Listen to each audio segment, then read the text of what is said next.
بسم الله الرحمن الرحيم تلك الدار الآخرة نجعلها للذين لا يريدون علوا في الأرض ولا فساد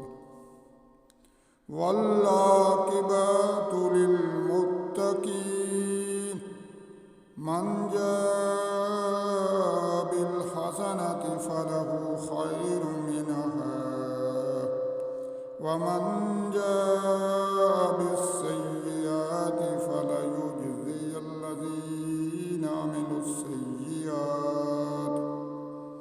فليجزي الذين عملوا السيئات إلا ما كانوا يعملون إن الذي فرض عليك القرآن لرادك إلى معاد فرض عليك القرآن لرادك إلى معاد قل ربي أعلم من جاء بالهدى ومن هو في ضلال مبين وما كنت ترجو أن يلقى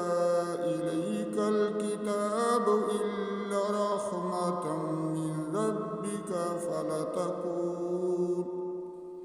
فلتكونن ظهيرا للكافرين ولا يصدنك عن آيات الله بعد إذ أنزلت إليك وادع إلى ربك ولتكونن من المشركين ولا تدعوا مع الله إلها آخر لا